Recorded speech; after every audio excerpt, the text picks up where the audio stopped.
Hola chicos, bienvenidos a una clase más. En esta clase vamos a seguir con el tema de antiinfecciosos, estudiando específicamente los antimicóticos, ¿sí?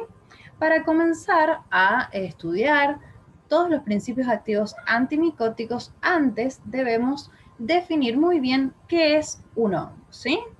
Por definición, podemos decir que un hongo es un grupo de organismos que son del tipo eucariota, es decir, que pueden tener una o más células eucariotas, por eso se dice que son unicelulares o multicelulares, entre los que se encuentran mohos, levaduras y organismos productores de setas, que son los famosos honguitos de sombrero, que tienen esa formita, ¿sí? Cabe aclarar que el reino de los hongos, o también llamado reino fungi, es un reino que es recontra amplio, ¿sí? Podemos encontrar algunos microorganismos unicelulares que son beneficiosos para nosotros y que se utilizan en la actividad culinaria, como por ejemplo las levaduras, que las utilizamos en la cocina para hacer distintas preparaciones, otros mohos que aparecen en el pan o en algunas frutas o verduras cuando empiezan su estado de descomposición, que si los llegáramos a consumir son perjudiciales para nuestra salud. Otros que tienen forma de gorrito, como por ejemplo los champiñones que los usamos para comer, y otros que aparecen en la naturaleza que son venenosos, y así sucesivamente. Entonces, el reino de los hongos, el reino fungi, es extremadamente extenso, pero lo que podemos decir como característica común es que pueden estar formados, perdón, no pueden, están formados por células eucariotas y que se alimentan por lo general, materia en descomposición, ¿sí? Eso sería entonces, ¿qué es un hongo? ¿Mm? Para explicar un poquito y organizar lo que les estaba comentando recién, vamos a tener acá una clasificación, ¿sí? Los hongos unicelulares, que son microscópicos, esto quiere decir que solamente son visibles bajo el microscopio y de forma ovalada, ¿sí? Es decir, que parecen pequeños huevitos, ¿sí? Un ejemplo de hongo unicelular que podemos nombrar son las levaduras, que descomponen sustancias orgánicas provocando la fermentación. Por ejemplo, cuando nosotros agregamos levadura al pan o a la masa de la pizza, lo que se produce es una fermentación. Estas levaduras producen la liberación de oxígeno y eso es lo que infla la masita y que permite que la preparación quede más esponjosa, que tome más volumen, que sea más rica cuando la comemos, etcétera, ¿sí? Y después tenemos los hongos que son pluricelulares, es decir, que están formados por muchas células, ¿sí? Forman filamentos microscopios, que son estos pequeños hilitos que nosotros vemos, o fibras que están en los honguitos, ¿sí? Y están formados por dos grandes grupos los hongos pluricelulares. Por un lado, los mohos, ¿sí? Que acá dice lo siguiente, sus hifas, es decir, esos filamentos pequeñitos, crecen sobre materia orgánica.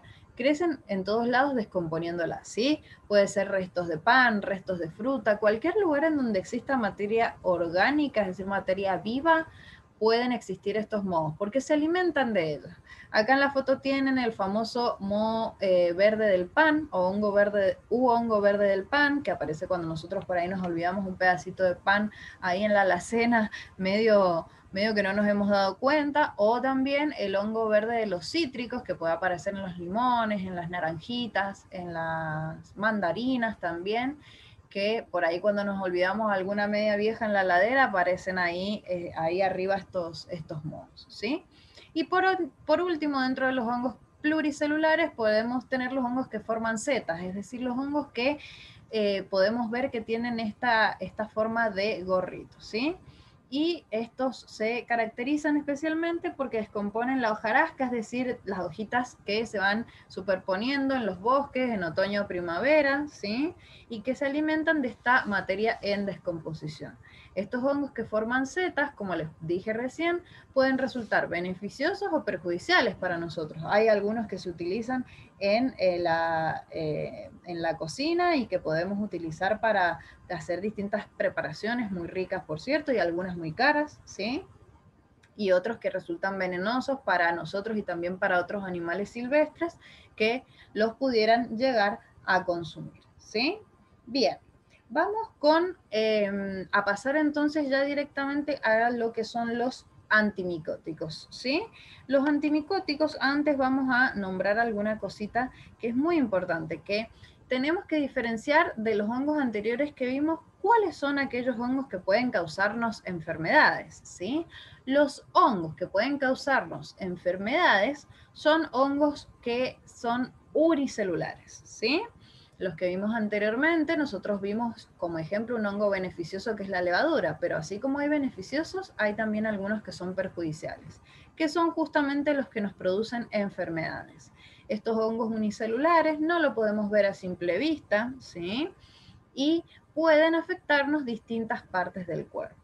Algunos ejemplos de estos hongos unicelulares que pueden causarnos enfermedades son la cándida, ¿sí? Que produce candidiasis, puede estar en cualquier parte del cuerpo, candidiasis diseminada en la piel, por ejemplo, candidiasis vaginal en la vagina, la tiña también, que es un hongo recontra común, que puede afectarnos cualquier parte del cuerpo, sobre todo las manos y los pies. Cuando están los pies produce el pie de atleta, que lo recontra conocemos, los honguitos esos que son sumamente incómodos, pican dentro de los dedos de los pies, ¿sí? Y también tenemos Pityrosporum ovale, ¿sí? Que es el hongo que se encarga de la producción de la caspa en nuestro cuero cabelludo, entre otros, ¿sí? Para entender un poquito esto de los hongos, siempre para poder crecer, tienen que tener varias condiciones, ¿sí? Una de ellas y una de las más importantes es el calor y la humedad. Es decir, que siempre van a preferir vivir y se van a proliferar muy bien en estos lugares.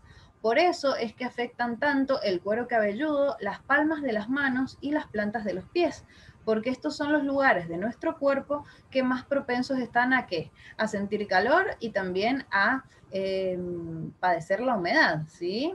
Es por eso que se proliferan aquí. Y también en superficies, digamos, que no tienen vida, como por ejemplo un piso o la pila, el fondo de la pila, el costado de la pileta, en donde está húmedo y justamente caluroso, los vestuarios de los gimnasios, también es un ejemplo, ¿sí? Allí se proliferan muy fácilmente. ¿Qué podemos decir como conclusión de esto?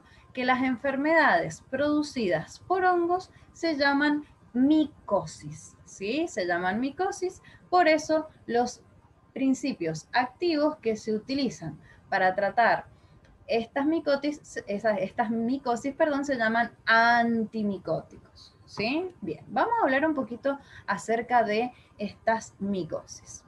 Las micosis, como ya dijimos, son enfermedades producidas por hongos que se clasifican de acuerdo a la zona que afectan, ¿sí? Pueden ser superficiales cuando afectan la capa más externa de la piel, cutáneas cuando afectan la dermis, es decir, la capa media de la piel, y subcutáneas cuando afectan el tejido subcutáneo. Obviamente que mientras más profundo vayan dentro de las capas de la piel, mayor será la afectación y el principio activo que deberíamos usar debería ser un poco más invasivo para poder combatirlos. Ya si la infección cutánea ha pasado la epidermis y afectado gran parte de la dermis, no solamente vamos a necesitar utilizar cierto tipo de antimicóticos que se aplican sobre la piel, sino que ya vamos a tener que usar algún tipo de antimicótico oral, ¿sí? Y si ya es subcutánea o profunda o sistémica, esto quiere decir que afecta a los órganos, entonces con mucha más razón vamos a tener que optar por antimicóticos que puedan tratar estas infecciones más profundas, digamos, ¿sí? Y que tengan vía oral o también parenteral, es decir, que vayan inyectados, ¿sí? Bien. Entonces, para resumir y para recordar lo que habíamos dicho recién, los medicamentos que son utilizados para las micosis son los antimicóticos, ¿sí? Y estos antimicóticos, de acuerdo a la micosis, ¿sí? Es decir, a la infección producida por hongos, pueden clasificarse de la siguiente manera.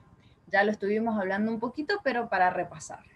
Los tópicos se utilizan para tratar infecciones en la piel de menor importancia, es decir, aquellas infecciones que se producen en la epidermis, muy externamente y que con una cremita antimicótica que sea tópica puede solucionarse el problema.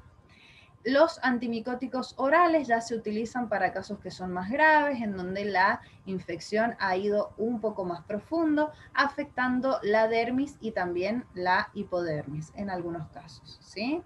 Y por último, las infecciones, los antimicóticos que se utilizan por vía intravenosa se utilizan para tratar las infecciones que son del tipo invasiva, es decir, que ya han afectado mucho más profundo y que han llegado y que incluso pueden llegar a afectar algunos órganos, ¿sí? Entonces ya el tratamiento tiene que ser mucho más agresivo para poder evitar de esta forma la proliferación de estos hongos, ¿sí? Bien, ¿cuáles principios activos vamos a tener que son antimicóticos? Primero vamos a tratar la anfotericina B, que es antifúngico y antiprotozoo. Antifúngico quiere decir que es antimicótico, es un sinónimo, ¿sí? Y antiprotozoo que también ayuda a combatir los parásitos, ¿sí? Y ustedes me dirán, profe, pero estamos viendo hongos, ¿por qué estamos hablando también de parásitos?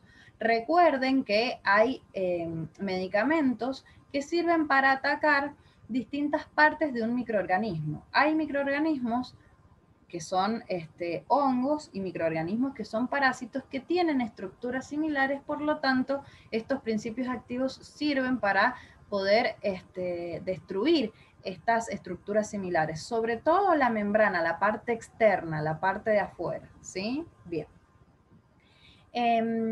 ¿Cuándo se indica la anfotericina B? Se indica en casos de candidiasis y de blastomicosis. Estas dos enfermedades son enfermedades producidas por dos hongos que pueden afectar cualquier parte del cuerpo, la piel, ¿sí? Y también la parte vaginal.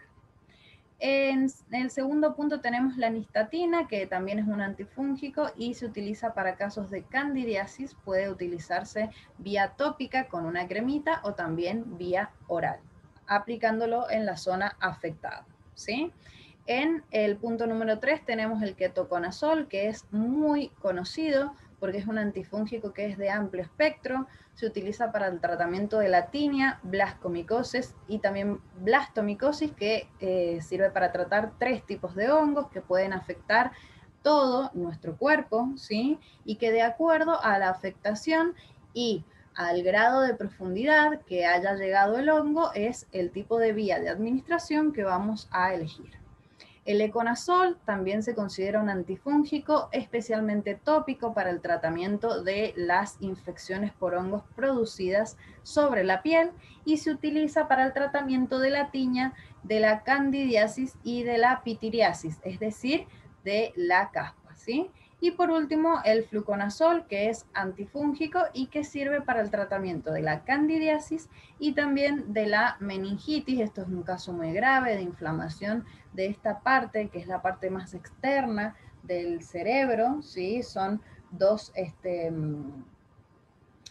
membranas que cubren el cerebro, que lo protegen y que pueden llegar a inflamarse por la presencia de los hongos, ¿sí?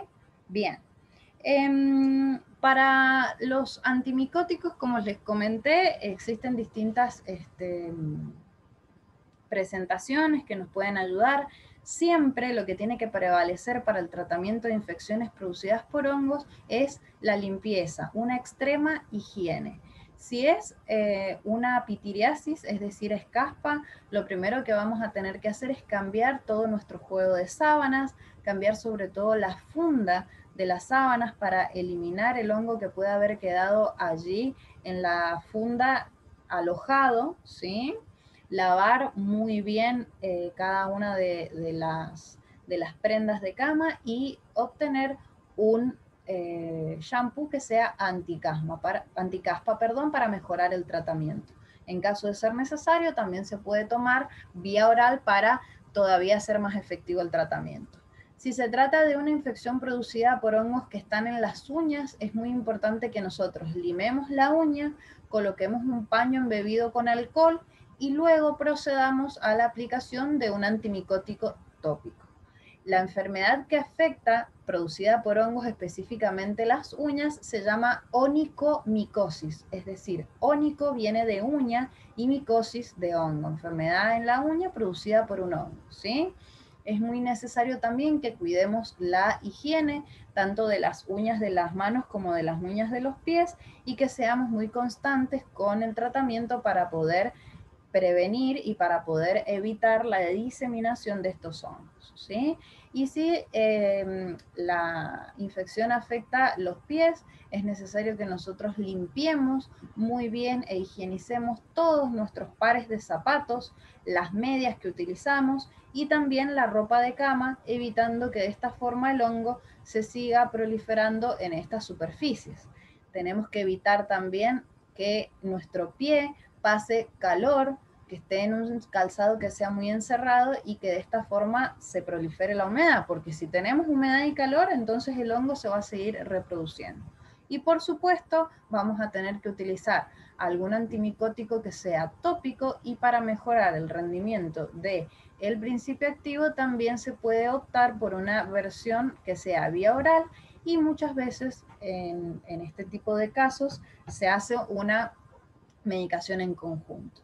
Una medicación que lleve no solamente la aplicación de una crema antimicótica tópica, sino también la aplicación o la toma, mejor dicho, vía oral de un comprimido para mejorar el rendimiento del tratamiento, ¿sí? Eso sería todo, entonces, todo lo de antimicóticos. Espero que estén teniendo una hermosa tarde y les mando un besito grande. Nos vemos la próxima.